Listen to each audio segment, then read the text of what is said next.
We still are missing a few. Fred, you can go. Good. Here they all come. Right on cue. Well, good afternoon. As Blake mentioned, I'm Brent Christensen. I'm the Executive Director of the Mississippi Development Authority.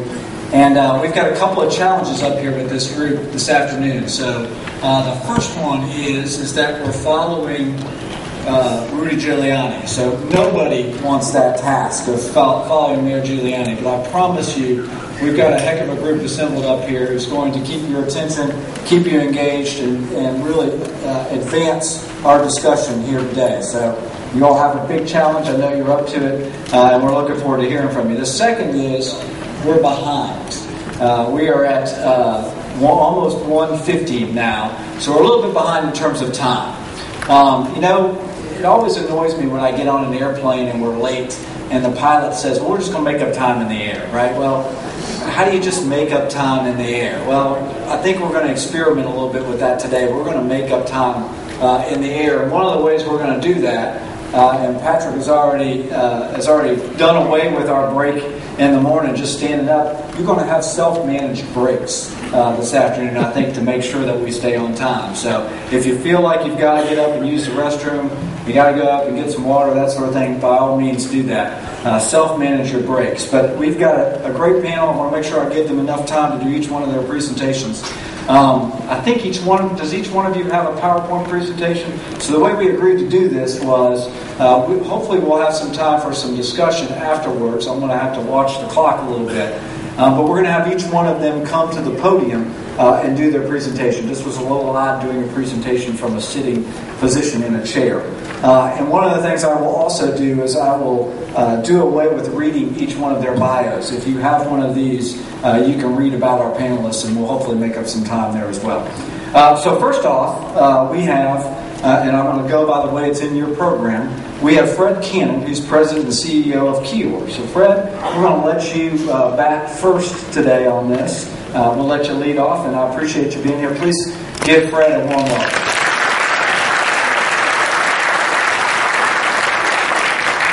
Thank you very much. It's really exciting to be here. To see this interest in the energy industry. And Governor, I thank you for my invitation, and it's really a pleasure to be here. I want to introduce Kior to you. Don't know how many of you know about Kior.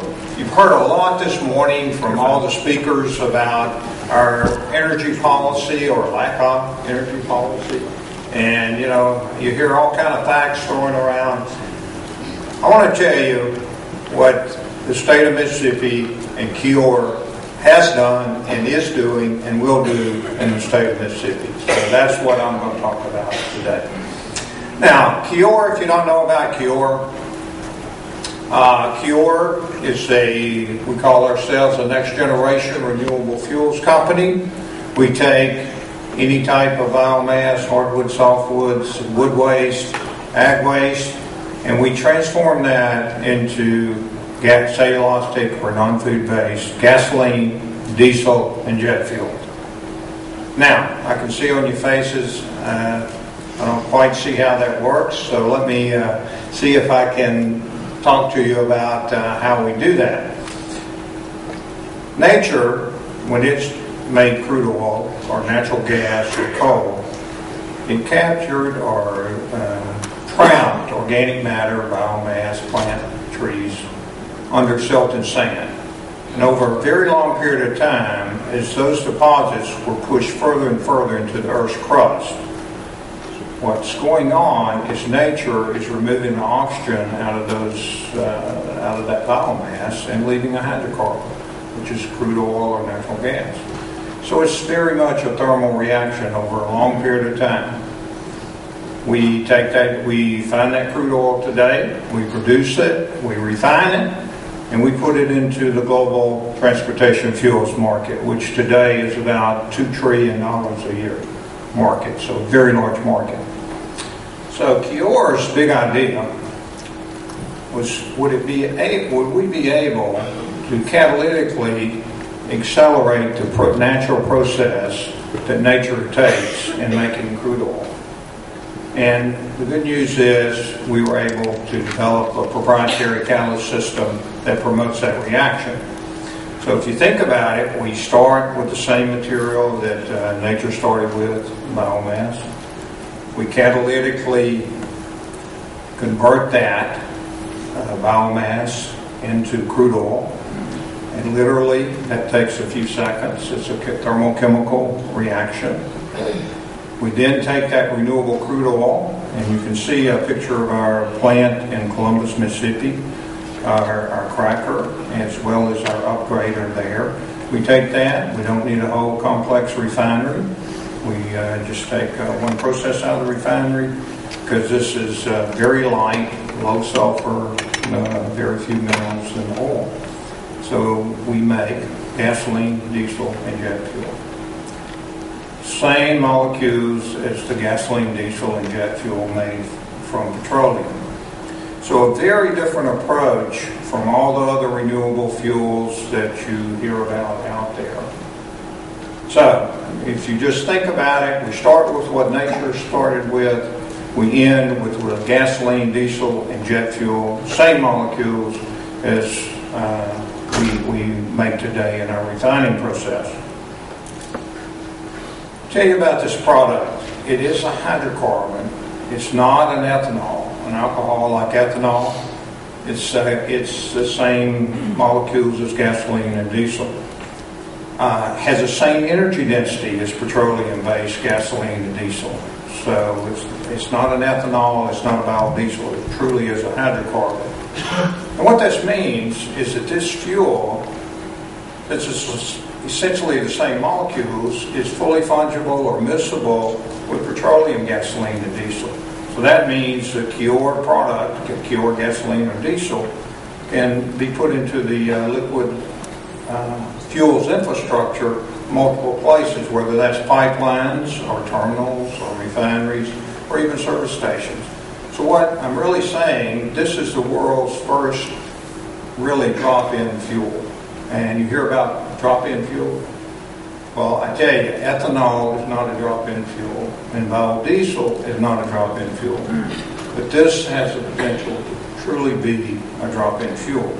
Drops into your engines, and your engine doesn't know the difference between Kior gasoline or petroleum gasoline. This makes this product very appealing to the fuels industry. Before we've just finished construction and we're currently starting up our first commercial plant in Columbus, Mississippi. Before we ever broke ground, we sold the plant out to Catchlight Energy, which is a joint venture between Chevron and Weyerhaeuser, FedEx, and Hunt Refining. Other unique thing about Kior's technology is it's flexible on the feedstock.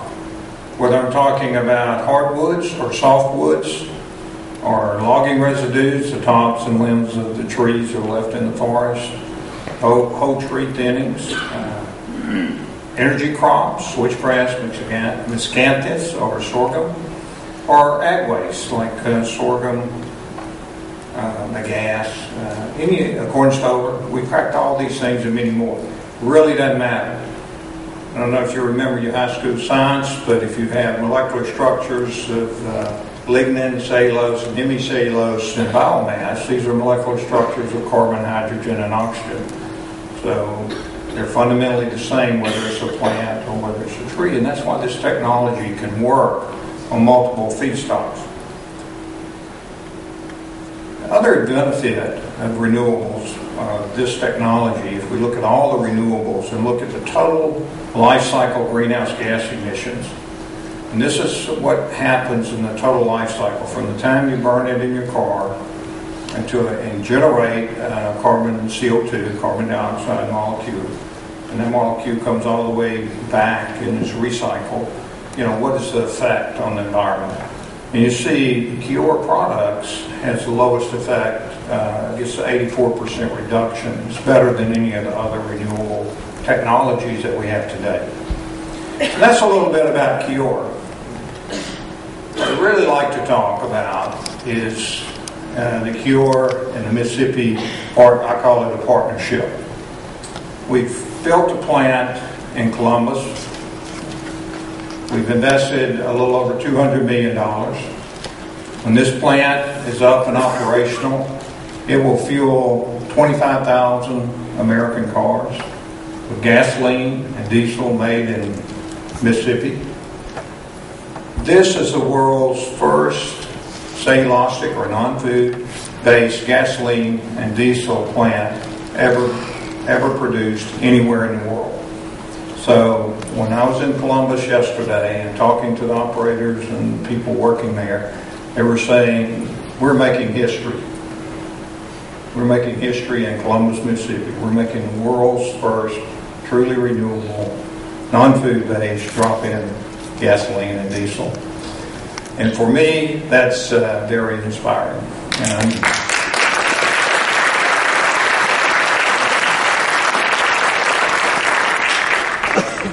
There are a lot of benefits for this. If you build a chemical plant or a refinery, and if you know this, I don't know, the last refinery built in the United States, major refinery, was over 35 years ago.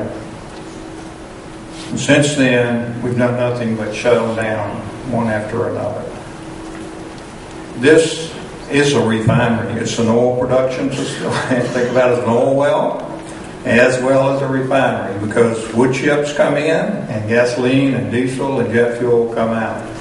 But we've had over 400 people there working for over a year in Columbus. Another 100 plus people, or around 100 if you count contractors at the plant on a structural basis. We also have plans to build a plant 3 times the size in Natchez. That, of course, will generate a lot more construction jobs as well as a lot more jobs, structural jobs in the area. And that plant would fuel 75,000 cars continually. That's a pretty big number. I wanted to share with you a little bit, from Cure's perspective, why we would why did we choose Mississippi? And I see Governor Barber over there, and I want to thank him for the long relationship we've had with the state of Mississippi. But just give you my perspective of what a company like Cure and other companies will look for when they decide where to go. And I think I'm qualified to say this. I grew up in the South. I've spoken when we were deciding where to put the plant that we built at Columbus. I met with every governor in the South and every economic development group on the state level in the South. And Mississippi was by far the most progressive and the most professional.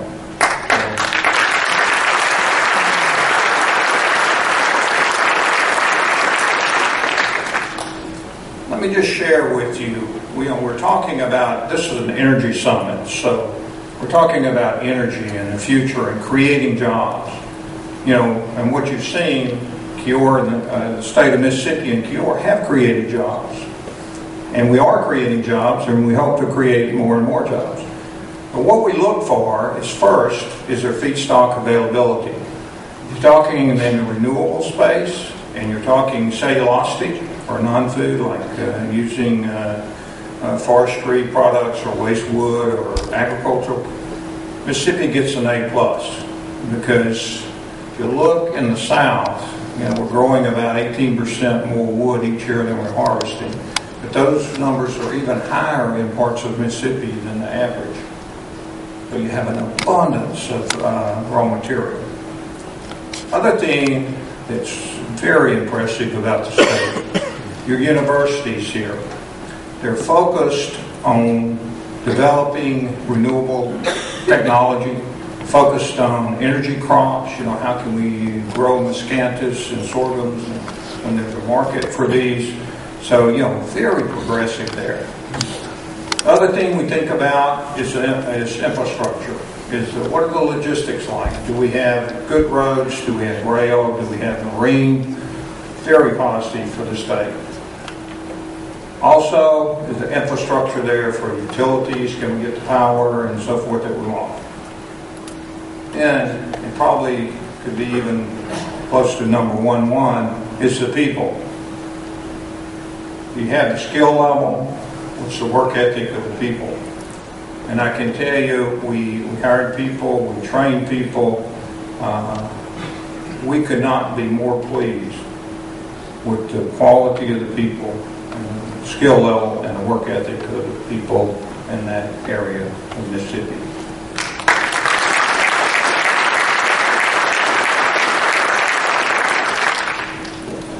Kellogg Brown and Root built this plant for us, and like I said, we had 400 and something people there for the whole construction time. We built that plant in construction time of 13 months, and KBR tells us that's an all-time record, which I think speaks to the quality and the productivity of the Mississippi workforce. So, thank you. The other thing is your MDA. I said earlier, how professional and everything. I tell you, MDA, the Mississippi Development Authority, is best in class. I've not seen any other state with that level of professionalism and understanding of industry and what it takes to bring industry in. Your local economic groups, and we've talked to a lot of people in the state, is outstanding. They understand, well organized. When the industry comes in, we don't waste time. We have the right people. We're lined up. So, in our book, the advantage, of course, is Mississippi, and we're so proud to be here. We look at Kior, and it's potentially a game-changing technology. Think about it, it's the most flexible of any technology on the feedstock. The product it makes is gasoline, diesel, jet fuel, which there's a market anywhere in the world for that, $2 trillion kind of market. Starting in Mississippi, our next plan will be in Mississippi. One day we hope to roll this technology out globally. I think we should all be very proud that we had our start in Mississippi.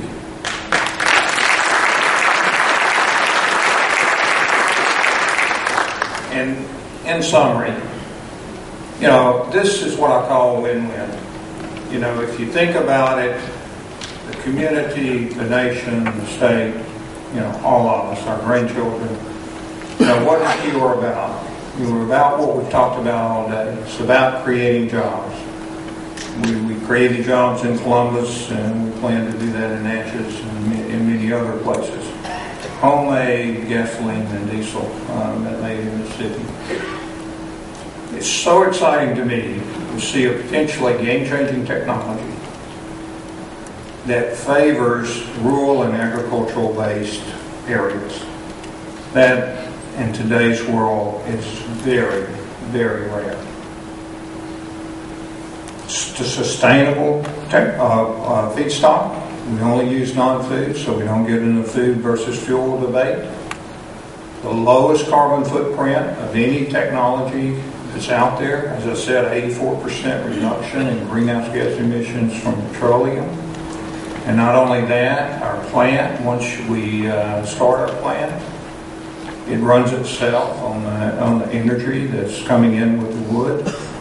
So you think about this process, it's run totally on green power.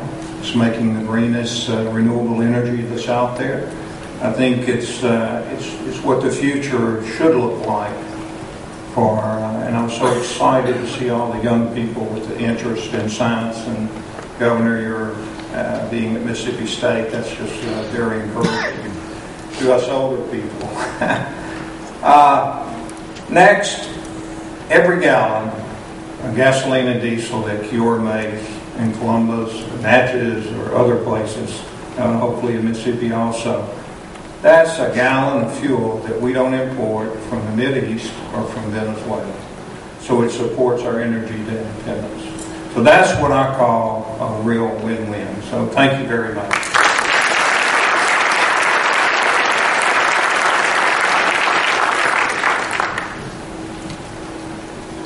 Thank you. So our next panelist that will be speaking to us today is Philip May. He's Vice President of Regulatory Services for Entergy. Please help me welcome Philip. Thank you.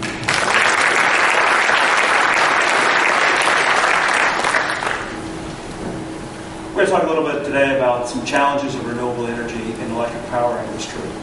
You know, the Academy of Engineering named the electric grid one of the greatest achievements of the 20th century.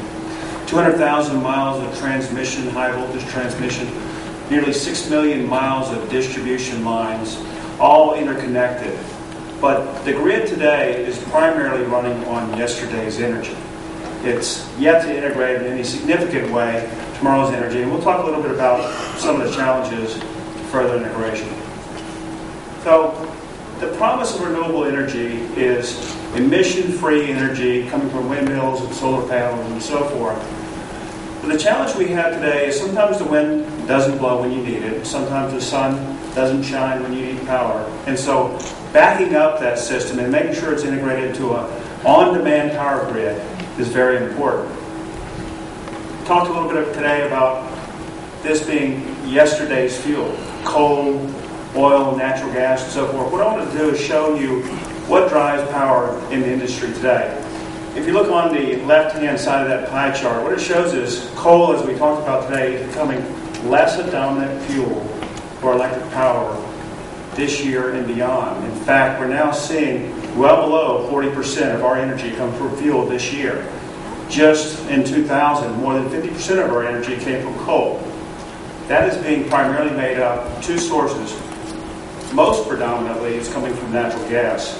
But increasingly, we're seeing renewable energy have a role in our power grid, particularly with wind. That slide you see down on the bottom is a chart that shows, and that light green is showing increasingly we're seeing wind have a larger role within the power grid. Now, the grid we have today, as I said, runs on yesterday's fuel. Predominantly coal, natural gas, nuclear makes 20%.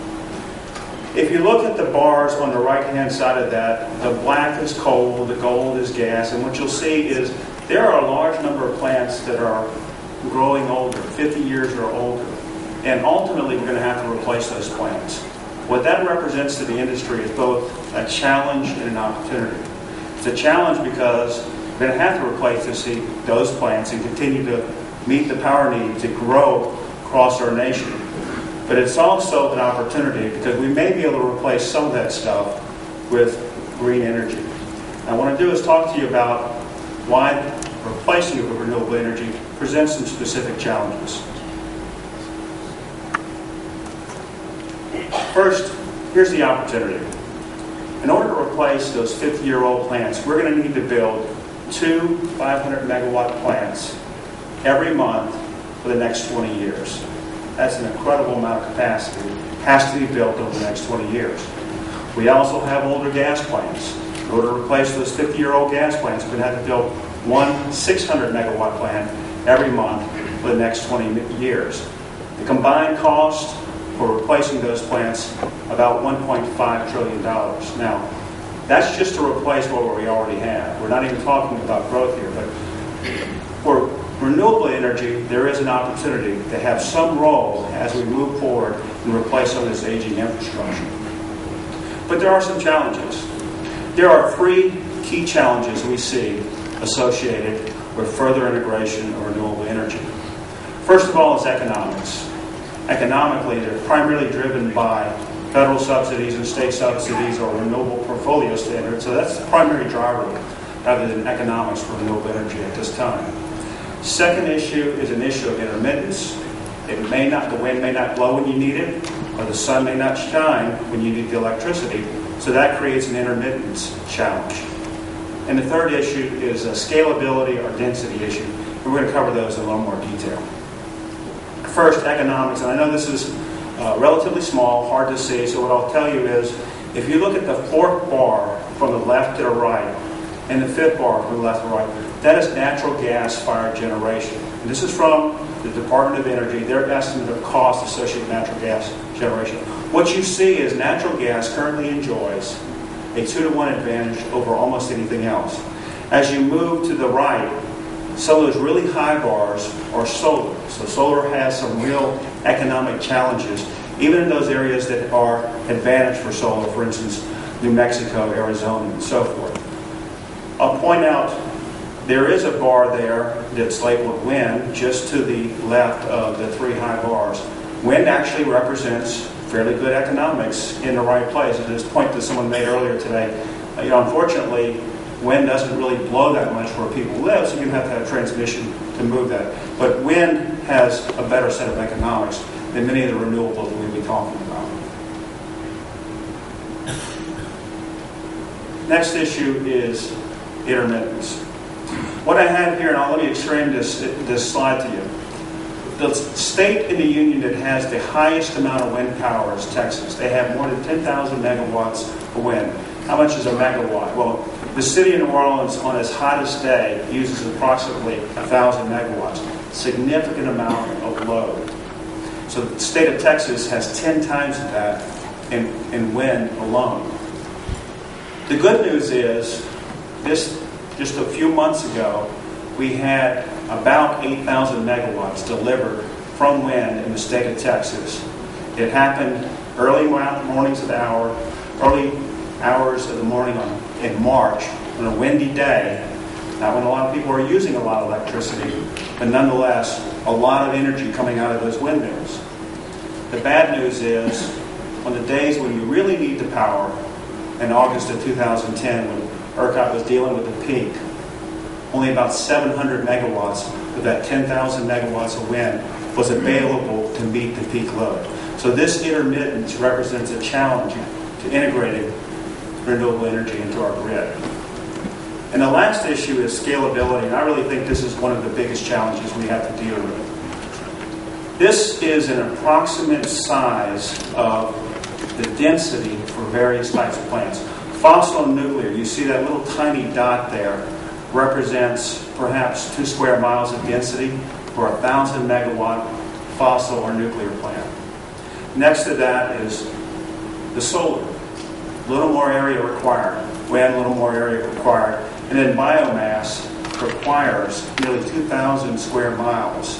That green box represents about 2,000 square miles associated with the amount of land necessary to meet biomass. So the scalability of renewable energy represents a very significant challenge, because a lot of this stuff, as we heard earlier, we want to locate close enough to where the actual load is, and the land requirements are significant. So let's talk about that. We have a nuclear plant in Mississippi, Grand Gulf. It's about 1,430 megawatts. What I did is I calculated how much wind would it take to replace Grand Gulf. Replace it with GE's 1.5 megawatt windmills. They require 2,886 turbines.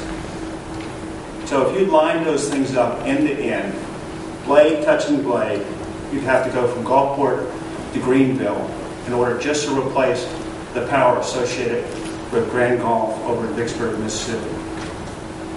What about solar? Solar is even more interesting.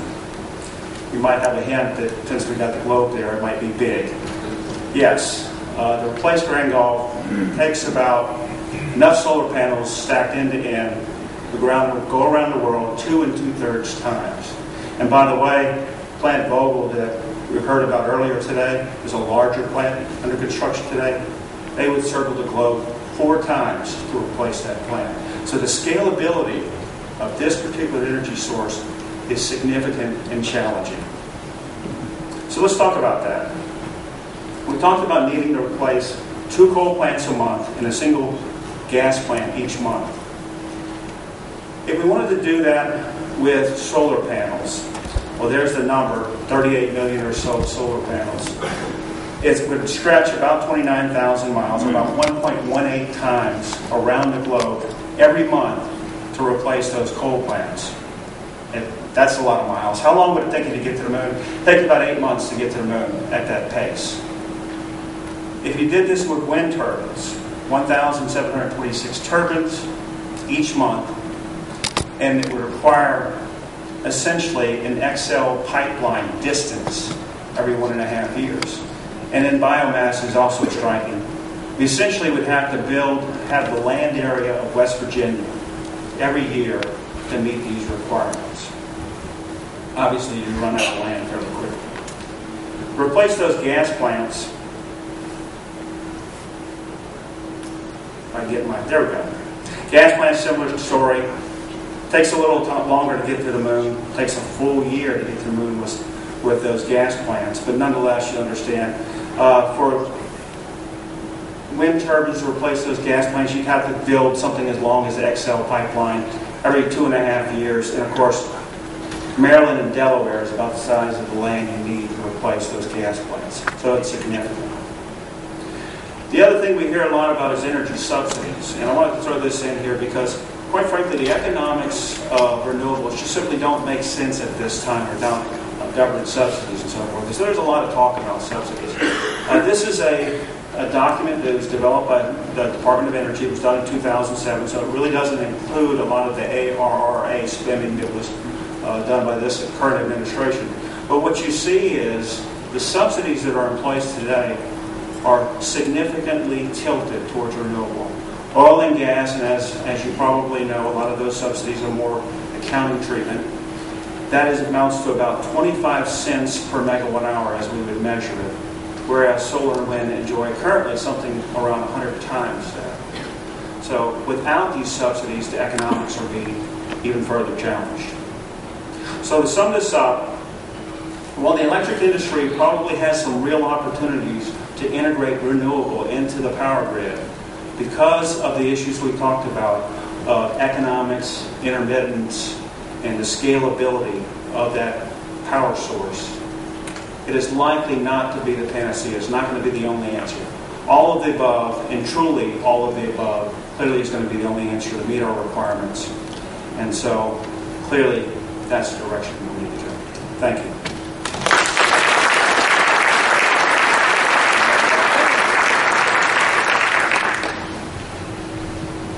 Thank you, Philip. So our next panelist today will be Paula A. Gant. She's Senior Vice President of Policy and Planning for the American Gas Association. Paula.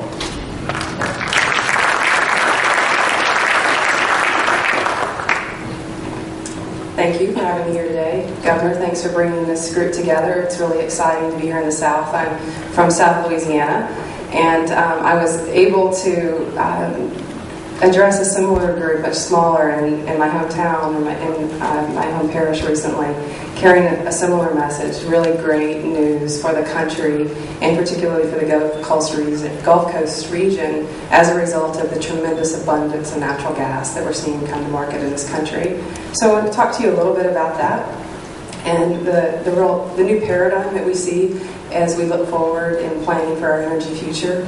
And just quickly, as an introduction, I work for the American Gas Association, and we represent natural gas utilities across the country. Your local utilities that deliver natural gas to your homes and businesses here in Mississippi are Atmos Energy and CenterPoint Energy.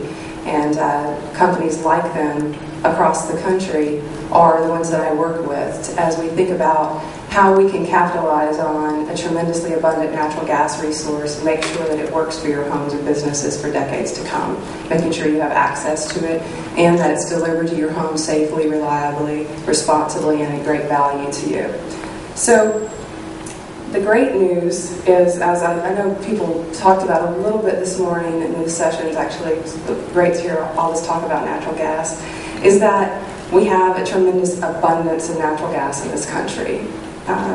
We have, let's see,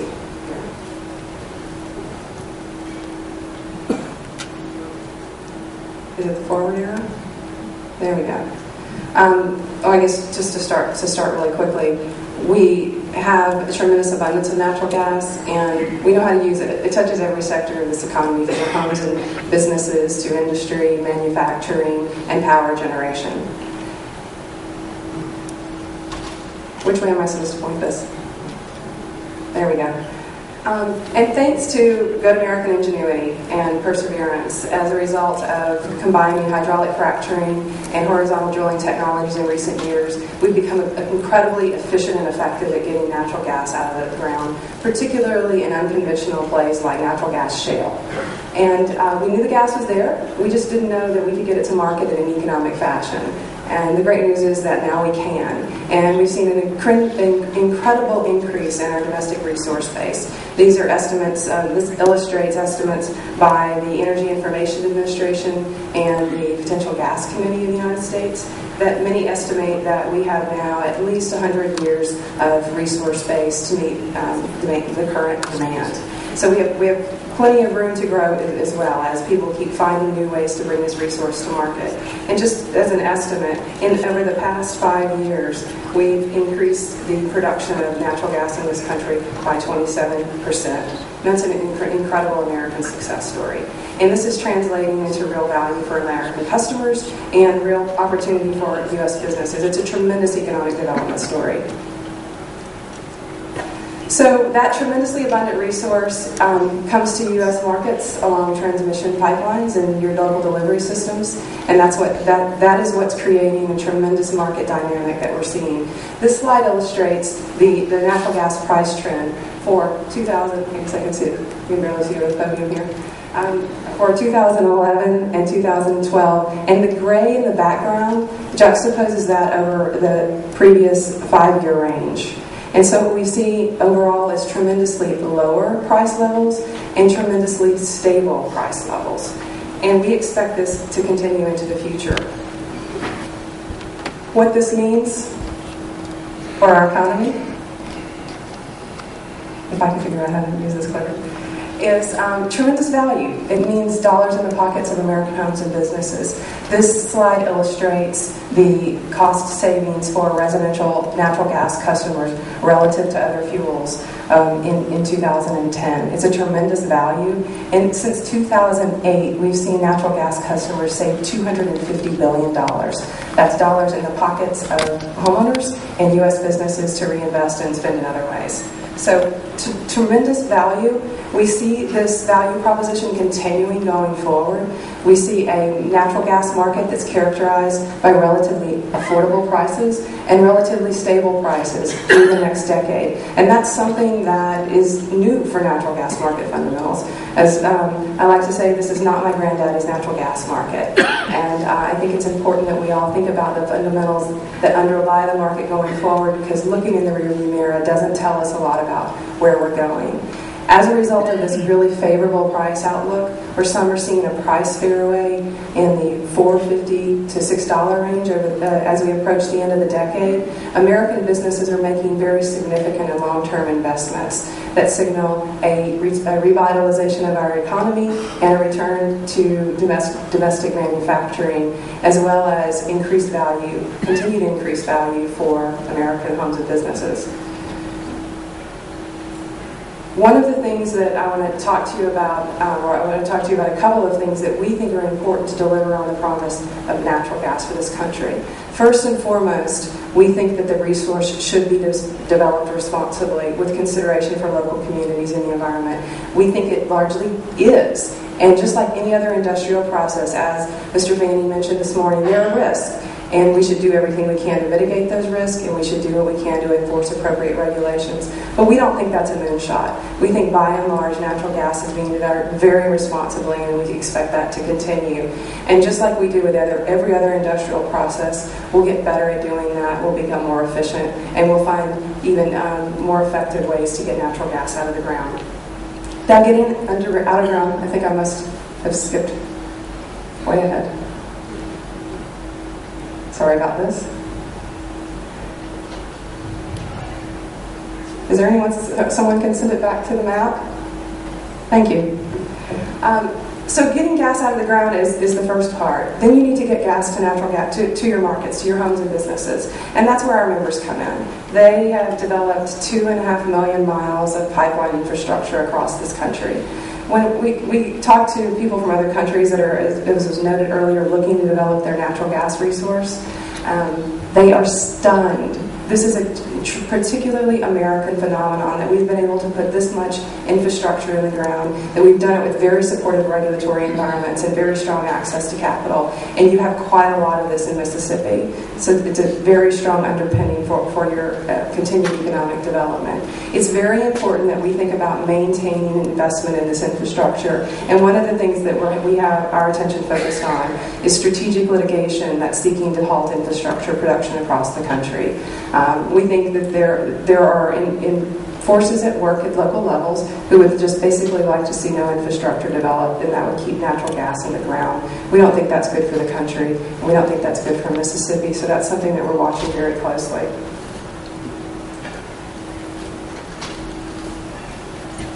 In addition, as we think about how moving all of this natural gas to market, we need to think about how we're using it. And it will have, no doubt, a tremendous role in powering large-scale power generation facilities. But we also need to think about how we can use it, in addition to that, at the local level, in some instances, a more efficient fashion, whether it's space heating for your homes and businesses, or it's local microgrids using fuel cells, or combined heat and power in your industrial manufacturing sector. And this is real energy to be saved and then real dollars to be saved. What this chart illustrates is the primary energy that will be needed to meet residential energy needs out to 2030. The red swath on top is the primary energy that we will waste in converting primary energy into electricity in large-scale power generation and high-voltage transmission lines. So the red is just waste. And one of the ways that we can get at that waste is by modernizing our electric grid, as was noted earlier, and making it more efficient. But we can also look at ways to produce energy closer to the point of use through combined heat and power in industrial manufacturing facilities and fuel cells for local communities, as well as the here and now solution presented by natural gas, space, and water heating.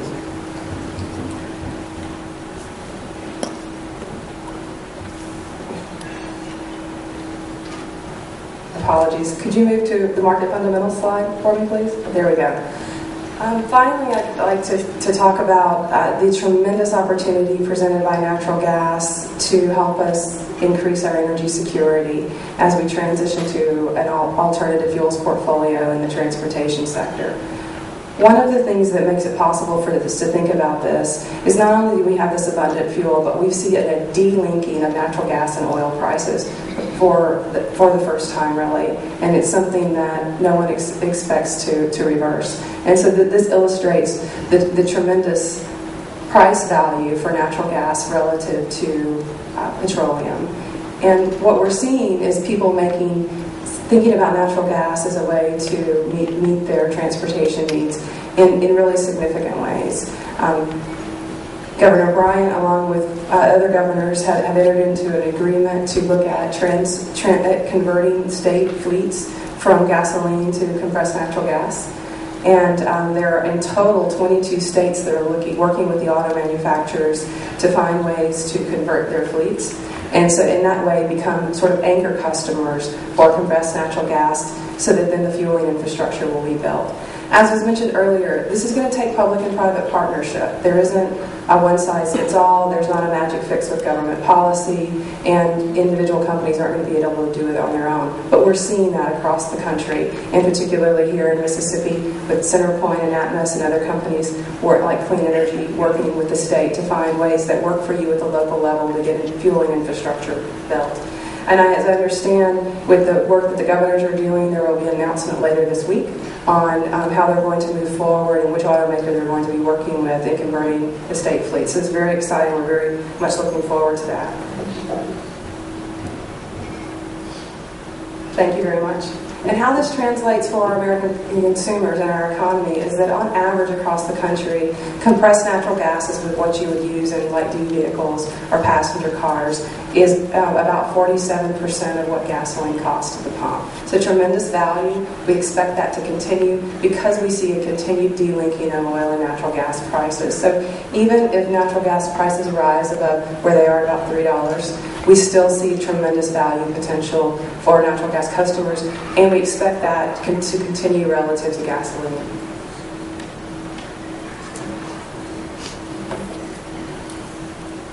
Too many slides here. I think we're running a little bit short on time, so I'd just like to really quickly hit on a focus that we've seen a lot of attention paid to in recent months on the ability for combined heat and power to really increase the competitiveness of our industrial and manufacturing sector. It's American technology combined to help American businesses capture waste heat and process it and turn it into usable energy. It uses American skilled labor. This isn't shoot the moon stuff. It's stuff we know how to do. And we're very excited about, because of these lower natural gas prices, this really delivers a tool to American businesses that can increase their competitiveness. And I know you'll see it increasingly rolled out here across Mississippi. So those are just some of the ways that we see natural gas being used and that we're excited about. And we think that you should be excited about here in Mississippi because it means great things for your economy. And I'd be happy to answer questions later. We think this is a great new paradigm, and we think it's transformational for the country. Thanks for your time.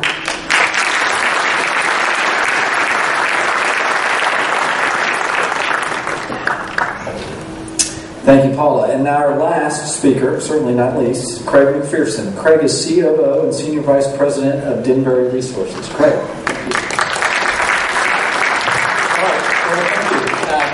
Thank you, Brent, for having us. Thank you for inviting Denbury to participate in this important energy summit. I'd like to take just a few minutes and tell you a bit of a story. And the story is one of Denbury and how we've grown from a very small company to a good-sized company, a multi-billion-dollar company.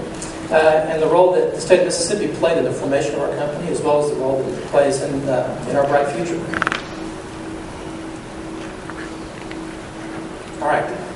Just a comment that I'm going to make a few forward-looking statements, and this document just says there's some risk and uncertainty in some of those comments I'm going to be making.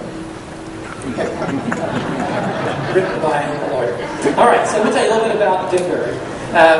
We're an oil-producing company. We're a domestic company, oil producer, but we're a bit of a different type of oil company in the fact that we are one of the few companies, in fact, I think the only company in the U.S. that focuses strictly on CO2 enhanced oil recovery. I'll explain that with a couple slides, but just in a brief synopsis, what we do is we take old, depleted oil fields that are around the country. In fact, we started here in Mississippi with old, depleted oil fields that were 40 to 50 years old, some even older than that, and we're on their last legs, not making any oil. So we'll come in and we will basically renovate the whole thing. We'll take out the old equipment and put in new equipment so that we can inject CO2. And CO2 is that same CO2 that when you pop open your Coke can, the little fizzy gas that comes out, that's CO2. When you compress it, it turns into a liquid, it condenses into a liquid. And it has a really great property. It loves to connect to oil. And we use it as a solvent or a soap when we put it into the rock. It basically captures oil that wouldn't come out any other way, and it carries it toward a producing well, and we produce it. I'll show you a little more detail in a minute, but that's what we do, and we think we're really good at it. So we started in the state of Mississippi, and I'll show you some slides in a minute that kind of shows the evolution. We started doing CO2 EOR in 1999. We were a relatively small company then. Today, you see some of the details there, but we're worth about $9 billion on an enterprise value. We've had really good profit margins to accompany this business, so it's a good business model. We're the second largest producer of oil that comes from CO2 production. We've got a capital program that we spend $1 billion to $1.5 billion a year. And we believe we've got a portfolio of assets that we currently have that we can continue to grow significantly for at least the end of the decade. So next slide. We operate in two geographic areas. You can see the first one I'll talk about is the Gulf Coast area. That's where we started. Actually, if you know the Little Creek field in Mississippi, we started CO2 flooding the Little Creek field in 1999. One of the things that enabled that was the fact that in Jackson, Mississippi, there's a underground structure called the Jackson Dome, and it is full of carbon dioxide. One of the largest accumulations in the United States of carbon dioxide. But what could you do with that large accumulation? Well, one thing to do is you can flood old oil fields. So we connected a pipe between Jackson and Little Creek and started flooding that old oil field. And lo and behold, a lot of oil came out. And it was a revelation to us that it was a really good, profitable business model. So we took on the charge of expanding that business model throughout the state of Mississippi. And so now we have 15 floods in the state of Mississippi that we've developed in producing oil. I'll show you some production profiles in a minute. And we're expanding that via connecting Jackson Dome CO2 supply to those fields. And then we're continuing that. We built a pipeline from there down through Louisiana and then over to Texas. And we're expanding the development of oil fields in that area. A little bit of numbers. You can see in that green box down below around the Gulf Coast that just within Denbury's portfolio alone, we believe we've got almost 600 million barrels of oil that can come as a result of injecting CO2. That's just our portfolio. The DOE estimates if you flooded all the prospective oil fields, existing oil fields in the Gulf Coast area, you can see that they range from 3 to 7 billion barrels of incremental oil that can be recovered. We've also moved to the Rocky Mountains, and you can see the numbers there. We're basically going to replicate our business model, prove it here in Mississippi, in the Rocky Mountains. Next slide, please. All right, so a little more detail about how does this work. There's really three components to make this work. First, you need a secure, large supply of CO2. We have that in Jackson, Mississippi. But it doesn't do any good if it just stays in the ground, so you've got to connect it to old oil fields via a pipe. And so Denbury spends a lot of money and expertise building CO2 transportation infrastructure. And so we've got a lot of miles of pipeline throughout the state of Mississippi to connect Jackson Dome to those oil fields. And we inject it into the oil fields. I'll give you a little more detail about in a minute. Give you a sense of how much oil do you get from this process. There's basically three phases of a life cycle for an oil field. The first one we call primary production. That basically is you explore for it, you find oil, and you produce it basically with the natural pressure from the reservoir pushing it out. That recovers typically about 20% of the original oil in place. All right. So then typically there is the second phase called, we use that secondary recovery. And that typically is water. You'll inject water into the rock. And you basically push out the oil that the primary phase didn't get out. That usually takes 40 to 50 years for many, many oil fields. And at that point, they're usually deemed to be depleted, and they're often abandoned, and they're done. And so what Denbury does with the use of CO2 is we reinvigorate and renovate that field. And so we'll inject CO2, and CO2 typically will get out about 17% on average of the original oil in place. So you can see the recovery of EOR, enhanced oil recovery, is about the equivalent of secondary, close to what it is for primary. So it's a very effective, proven technology. Next slide. A little more focus on just looking at the oil field. You can see in that top left that the oil pipeline comes into the field, and that middle kind of looks like a straw in the middle of the rock. That would be an injection well. And so we'll inject CO2 through a very safe series of competent pipe down into the oil-bearing rock. That typically is 1 or 2 miles deep. We'll inject that CO2. The CO2 will travel through the rock towards producing wells. As it travels through the rock, it connects with oil that's been left behind.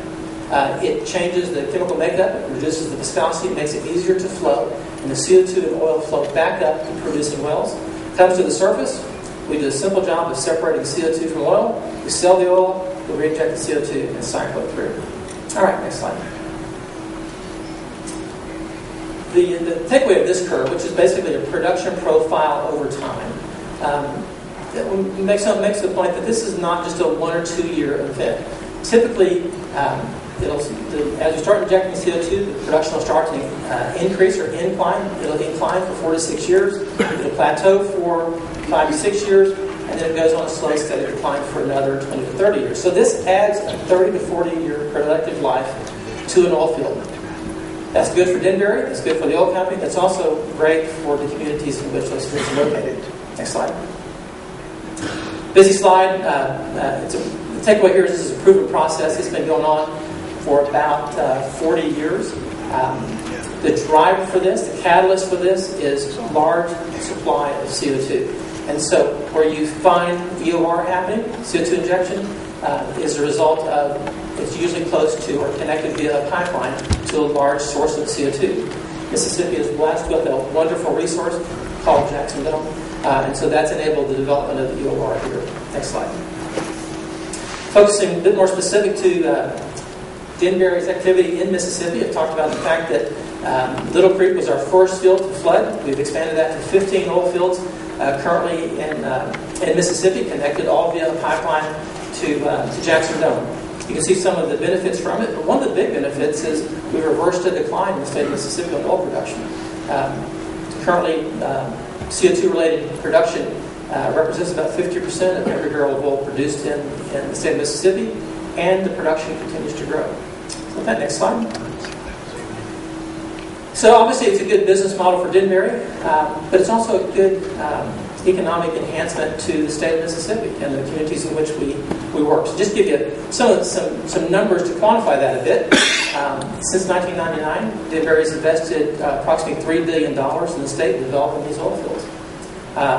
On top of that, to run these fields, we spend about $340 million every year. That money is spent primarily locally. We've got 410 great employees all in the state of Mississippi. Our payroll, you can see, is $35 million, and these are good paying jobs. Salary and benefit, the average pay is about $90,000 a year. That money gets poured back into the local communities in which they live. On top of that, we pay severance tax and some maintenance taxes to the local authorities, and so that's about $50 million that goes back into the state of Mississippi. We also pay about $150 million of royalty payments to the owners of the minerals within the state, and so they typically live here, and so that's infusion into the economy. So you can see there's an economic benefit, a pretty dramatic economic benefit to the communities in which we work. Next slide. This is just a graphical production of the state of Mississippi's oil production. What's shown in blue is the oil that is a result of injecting CO2 into the oil fields. Had we not injected CO2, the production profile would be that green curve, which you can see is a steady decline. In most of the states in the United States, that is the productive history. But what you see is a reverse, and production actually inclining and forecast to continue inclining in the state of Mississippi, driven by the utilization of the Mississippi resource of CO2. Next slide. One of the good things that's been done with the state of Mississippi from a legislative standpoint is the passage of the sequestration law. It's one of the best in the nation, and it really enables industry to consider expanding additional development to capture their waste gases, in particular greenhouse gases of CO2, and instead of emitting them into the atmosphere, to figure out a way to capture those and put those in a pipeline so that we can then use it to enhance oil recovery. Next slide. Obviously good for Denbury. This is our production profile as a company from tertiary production, and you can see from a small beginning in 1999, significant growth in production, and that's really what's created the value for our company. And you can see the vast majority of that is a result of our production in Mississippi. Next slide. This is just a quick slide to show how the production out of Jackson Dome has grown. We produce over 1.1 billion cubic feet of CO2 out of Jackson Dome to really drive this catalyst for this oil recovery. Next slide. So my last slide, kind of summary, is we believe EOR, CO2 injection, is a win-win for the state. It's also a win-win for the industry. As it's great for creating jobs, it's great for providing local revenue streams for the places in which we work. Provides a method to safely sequester CO2 emissions. And it's got a bright future. We believe there's over 200 million barrels in Mississippi that are going to be recovered as a result of that. It's also been good for Denbury to grow a business on. And so we've had a great relationship in the past, and we believe that relationship is even brighter for the future. Thanks very much.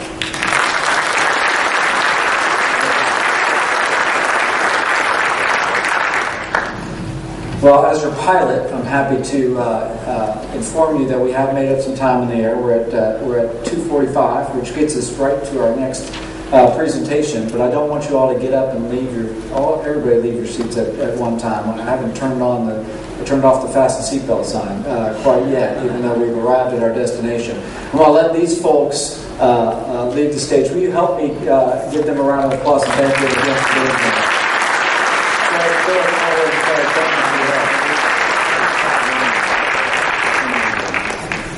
So let me do this. Let me get us into our next segment while some of you all take your self-managed breaks. I do understand that that's going to be a part of it. I see our next speaker is here, so I get to do the honor of introducing Greg Burkhart.